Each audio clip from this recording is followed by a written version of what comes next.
জুলাই সনদ এবং গণভোটওয়ালাদের পক্ষের শক্তির জন্য একটা বিগ ব্যাড নিউজ।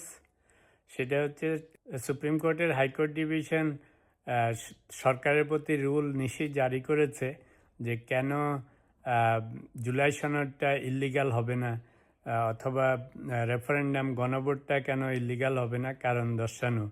তো এই রুল নিষেধটা অনেকটা ইনজাংশনের মতো, যে যতক্ষণ পর্যন্ত এটার কারণ দর্শানো না হবে এবং এটার উপর হাইকোর্টের কোনো ডিসিশন না হবে ততদিন পর্যন্ত এটা নিয়ে কিছু করা যাবে না, মানে ইমপ্লিমেন্টেশন রিলেটেড। তার মধ্যে আবার গণপরিষদের যে সদস্য হিসেবে জামায়াত এনসিপি শপথ গ্রহণ করেছিল সেটাও কেন অবৈধ হবে না, এই তিনটা জিনিসের উপর দুইজন সুপ্রিম কোর্টের লয়ার রিট পিটিশন করেছিল। একজন করেছিল যে জুলাই সনদটা কেন ইল্লিগাল হবে না, আরেকজন করেছে গণভোট এবং যে গণপরিষদের যে সদস্য হিসাবে শপথ গ্রহণ করেছে এই দুইটাকে ইল্লিগাল ঘোষণা করার জন্য। তো এই দুইটা রিটের পরিপ্রেক্ষিতে হাইকোর্ট থেকে সরকারের উপর রুল নিষেধ জারি করেছে যে আগামী 4 সপ্তাহের মধ্যে এটার কারণ দর্শাইতে হবে যে কেন এগুলিকে ইল্লিগাল ঘোষণা করা হবে না।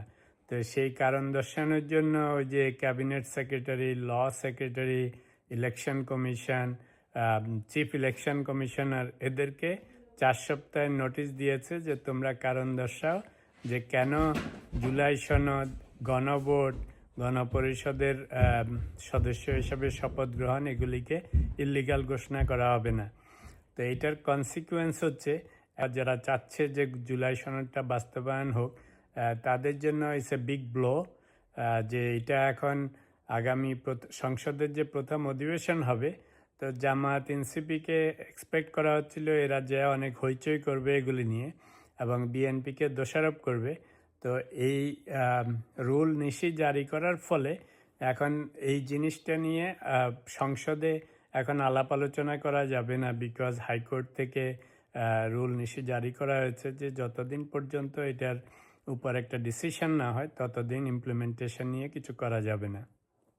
তো সাধারণ মানুষের বোঝার জন্য আমি বলি রুল নিষেধ অনেকটা ইনজাংশনের মতো, যেমন একদিকে কারণ দর্শাও, আরেকদিকে যতক্ষণ পর্যন্ত ইনজাংশন যেমন তুলে না নিলে সেই কাজ করা যায় না, রুল নিষেধটাও এরকম।